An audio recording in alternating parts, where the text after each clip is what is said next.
Welcome to this week's edition of Mountain Outhouse News. I'm your host, Jam Jam. This is the craziest to happen in running this week. This week's stories include a Speedgoat 100-mile win recount, what company Timothy Olsen signed with, and Linden drinks from a shoe? There's been a recount on Karl Meltzer's career 100-mile wins, and it turns out I was right, folks. I'd counted 39 victories back in February, but could not find number 40. I guess he miscounted in his advanced years, but regardless, he officially made it win number 40 at this past weekend's Hellbender 100 in North Carolina. Now, I've only run on the Beast Coast a few times and can attest to a pretty few insane races out there. Cruel Jewel 50 was definitely the toughest 50-mile I've run, and the more and more difficult 50K in New Hampshire was a life-altering 20-hour journey. And then there, of course, is the Barkley. But the folks at Hellbender claim it's the toughest East Coast 100 out there. I guess we'll just have to wait and see. With an almost 22-hour win time by the Speedgoat, I'd say it's no walk in the park. Over on the ladies' side, Allison Kirk finished 27 minutes ahead of Kathleen Cusick. Speed golf, have you heard of it? Essentially, it's the ultra-running version of golf. The Speedgoat himself made news headlines in recent years after bettering the 12-hour world record for most holes played at 221 in 2015 and upped it to 230 holes in 2016. He threw down a total of 62 miles en route and shot one of the rounds at 89. Then at the end of 2016, New Zealander Brad Luton broke Meltzer's best by completing 237 holes. It was reported he used friends scattered on course to help him find his balls, which I guess is essentially like doing the crude version of speed golf. And now we have Eric Burns, former Arizona Diamondback, who broke that record with 245 holes completed in 12 hours. He ran over 65 miles along the way out at the Napa Valley Speed Golf Challenge. Some big shakeups recently on the sponsored runner front. Timothy Olsen, North Face Golden Boy, just announced via social media he is ending his partnership with the aforementioned company, thanking them for the years of support. The two-time Western States 100 champ and course record holder has been with the North Face for 5 years, but will be moving on to join Adidas Terrex as an outdoor athlete. His next race will be the Madeira Island Ultra Trail this weekend. The next move we have comes from Anna Frost, who some time ago left Solomon in a somewhat shocking move. She just announced that she has joined Merrill as an athlete moving forward. We have a quick plogging update from Rochester Run Co., who organized the Running and Picking Up Litter event this past week. They collectively picked up 401 pounds of garbage in their area. Just freaking love it. A bit of drama between Lucy Bartholomew and Skyrunning Australia over her choice of race distance at Australia's recent Buffalo Stampede. They called her out on their Facebook post, saying she dodged the competition by switching race distances. Lucy wasn't a fan of this and publicly says she will not race any of their events anymore after the comment was made, which has since been deleted. Ouch. A week after the Boston Marathon, we have a couple of interesting follow-up stories after this year's crazy weather conditions. First off, the elite finishing percentage was abysmal compared to the overall field, which stood at 95%. I bet this is mostly attributable to elites not wearing enough clothing on course for the conditions, thinking they could just run fast enough to keep warm when in fact they could not. Also, women finished the race in a higher percentage than the men, 96.2% to the men's 95%. Yeah, women are freaking tough. Boston race winner Yuki Kawachi has made it public that he's going pro after the end of the next school year, where he currently works. He's taking the winnings from Boston to help support the launch of his professional running career. Also, Boston's women's winner Desiree Linden partied hard after becoming the first American woman to win the race since 1985, and we don't blame her. She was spotted drinking champagne out of a shoe. It's freaking baller. Well, we thought we were done reporting on the Western States Golden Ticket scheme, but this shocking turn of events has us doing one more story. After first accepting, Taylor Nolan turned down her spot, earned at Lake Sonoma a couple weeks ago. The ticket then rolled down to fourth place finisher Gina Slaby, who also turned down the ticket, saying she's already focusing her efforts on the Leadville 100 later this summer. So the final athlete that had a chance at the ticket was fifth place finisher Amy Leadham, who also turned it down citing she already has race plans this summer and wasn't quite ready to step up to the 100-mile distance. What? They can't even give away these spots anymore. Well, not entirely true. On the bright side, the spot didn't go to waste as it rolled down to the next runner in line on the general wait list, meaning Kareen Malcolm, it's your lucky day. The Palmer Lake 24-hour took place with Pete Kostelnick coming out on top with 119.7 miles, a far cry from his personal best, but granted the course is at 7,244 feet above sea level in Colorado. He did score this sick wrestler belt for the win. On the ladies' side, Jane Morosky took the win with a hair over 100 miles. More fixed time action over in New York at the Sri Chinmoy 6 and 10 day races. At the time of this recording, we are through day 8 of the 10-day and day 4 of the 6-day. It's a close race for first in the 10-day race, as I'm about to butcher these names. Ashprihanal Alto leads Bujargal Bayamba by just 15 miles with a total of 677. On the women's side, Natalia Hluschik is barely ahead of Ivanka Nemkova, 495 to 489. In the 6-day race, John Giesler is currently in the lead with 279 miles, with a massive 38-mile lead over second place Mahatsaya Janzik. Sylvie Bointsvert leads the ladies with 248 miles over Petra Kasparova, 233. Other contenders I recognize include Alex Ramsey, holding on to 7th place in the 10-day at 480 miles, Fred Davis III with 264, and Don Winkley with 128. There was a fast 50K that took place in South Africa over the weekend called the Forever Loskop Marathon, with 3 men going sub 3 hours. Charles Tienjane won in 2:54.16, followed closely by Colin Pereira in 2:54.50. On the women's side, Sharn Bosman had an easy ultra win in 3:21, a full 7 minutes ahead of second Ann Ashworth. It seems the fast road and track ultra scene in South Africa is flourishing at the moment, likely spurred by the huge popularity of the Comrades Marathon. If there ever were a Knights of the Round Table of ultra running, this very well may be it. Gary Wang of realendurance.com posted this photo after what we assume was the Lake Sonoma 50 mile, several legends in the sport. John Medinger, Scotty Mills, Errol Rocket Jones, and Stan Jensen, keeper of the Run100s.com website. Wang wrote, between these dudes, they've got not only 30 plus years of friendship, 134 combined years of ultra running, 26 Western States finishes, 8 Hardrocks, 79 100-mile races, a handful of Grand Slams, and over 500 ultras in total. So cool. As we approach the upcoming summer run season, we have a quick Hardrock preview put out by the race itself. Headlined runners include Kilian Jornet, whom we sincerely hope will be all pieced back together by then, Mike Foote, Xavier Thevenard, Pau Capel, and Jesse Haynes.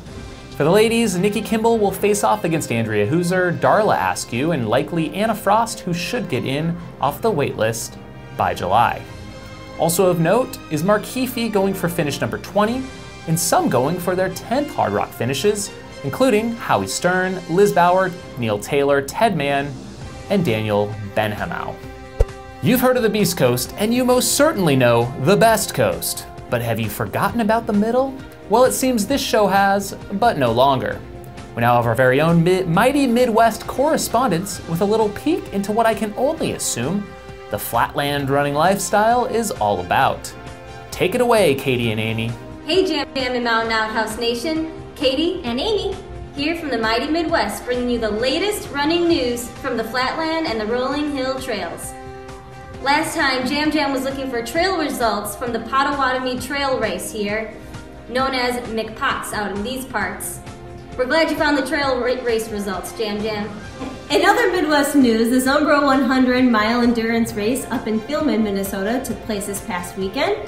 It put Midwest trail runners to the test.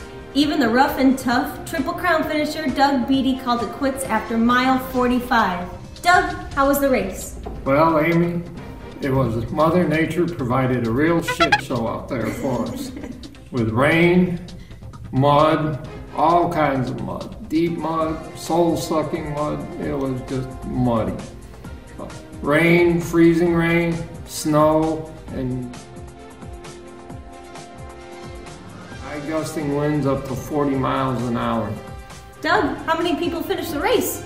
There was a 17% finish rate out of 120 people in the 100. There was a 28% finish rate in the 50 mile, and they had to cancel the 17 mile because the roads were closed. But the race director, John Storekamp, and his crew, Rocksteady Running, did a great job making sure everybody stayed safe, warm, and fed out there. And it was a great race. I highly recommend it to anyone. Well, there you have it. We're ready for warmer weather out here in Illinois, but looks like our trail shoes will be muddy for a few more weeks. Check in with you again when we have some leaves on the trees. Reporting from the mighty Midwest, I'm Katie. I'm Amy. And Doug. Signing out. Someone who intimately knows what it's like to run on all coasts and the Midwest, we turn to Rob Pope, who some of you may have heard about. He is affectionately known as the modern-day Forrest Gump, and likely the first to fully recreate his entire cross-country run portrayed in the famous film. He has crisscrossed the US 4 to 5 times and is coming up on his finish in Monument Valley. He's rolling through Flagstaff right now and just about wrapping up the final section of his journey. Another cross-state runner is in the news, Justin Walker, who ran 507 miles across Oklahoma from New Mexico to Arkansas in 8 days, 11 hours, 52 minutes. Sounds like that might be an unconfirmed FKT for that type of run, but I've yet to fully confirm. Lots of journey-type runs making waves, and the next one comes to us from the Navajo Nation. Frequent ultra runner and YouTuber Jonathan Nez, who is the vice president of the Navajo Nation, will start a 400-mile run on May 14th from Fort Sumner, New Mexico to Window Rock. His run will commemorate the 150th anniversary of the Treaty of 1868 and return of the Dinah people to their homelands. If you thought one correspondent was great, I've got even better news. We've also got Maya Ray Ray back this week with some exciting news coverage from the Pacific Northwest. Take it away, Maya. I don't think this guy knows what he's talking about. I'm done. Thanks, Jam Jam. Spring races are in full effect. Let's get started. Deception Pass Marathon, hosted by my girl Candace Burt, plays last week. I've been there. This area is sick. Check out these photos. Zach Gendrich continued his strong race and took first for the men. Diana Hutt of Oak Harbor took the top spot for the women. Congrats! On to Yakima for the Skyline Rim 50K hosted by Rain Shadow Running. Mike Wolf, the legend and director of the run. Jam Jam, sound the elk call. Took the top spot for the men. For the women, surprise, surprise, my girl Caitlin Gervin set a new course record with 5:48. Seriously! Friend of the show, Yassine Daboon, stopped by and I asked him some important questions that everyone wants to know. Jam Jam, pay attention to the last question. What's your favorite race to run? My favorite race probably is UTMB, which is in the Alps. I just did last year. Question 2. What's your favorite candy and why? My favorite candy, probably ginger chews. I like them just because they're a little spicy and they help my stomach sometimes too. Question 3. Do you agree that Northwest Ultra Runners are the best? I think they are. Oh yes, I agree. Northwest runners are the best. Yoo-hoo! Question 4. What race are you most excited about this year? What race? What race am I most excited about this year? Probably Badwater 135. It scares me quite a bit, but I guess I'm excited about it to celebrate my 40th birthday in that way. Question 5. Will you tell Jam Jam I need a raise? Yes, Jam Jam, give this girl a raise. She's very good, professional, young lady. She welcomed me in. She's a great interviewer. She's working hard. Do it. Thanks for your time. Thank you. Nice to meet you, Maya. Good luck at Badwater. Let me know if you need a pacer. I gotta go. I'm tired. Leaving now. Maya, I gotta say first off, I gotta stand up for my boy Hal. What a dude. Second off, stoked to see Zach Gingrich killing it right now. He's my boy. Third off, as soon as we get these new Mountain Outhouse shirts and hats flying off the shelves, we'll discuss that raise of yours. The former race director of the Portland Marathon is in some hot water after the Department of Justice confirmed Les Smith illegally loaned himself money out of the nonprofit race's bank accounts, amongst other shady business. Sounds like he was essentially running the quote-unquote nonprofit like a for-profit business to avoid taxes.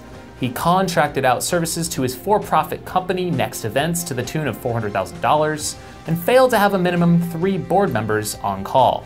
Yikes. A sad tale coming out of the Modesto Marathon, as they are tied up in an issue with race registration company, Race Partner, who stopped paying funds out to them and other races around the nation. Modesto themselves is seeking to get their money back, and the whole situation is currently under FBI investigation at this point in time. They currently are out to the tune of $60,000. There are many other races affected by this. The ironic thing is the homepage for Race Partner boldly claims, "Don't settle for broken promises." Damn! And with that, thanks for tuning in to episode 90 of Outhouse News, and we'll see you next time. If you have crazy stories to share or a question or feedback for the show, please leave a comment below. If you'd like to directly support this show financially, consider becoming a Patreon supporter of this channel, or check out the link below to own this one-of-a-kind pair of Jam Jam sunglasses, which also comes with its own certificate of authenticity and a Mountain Outpost sticker pack. Link below. Have a shitty week.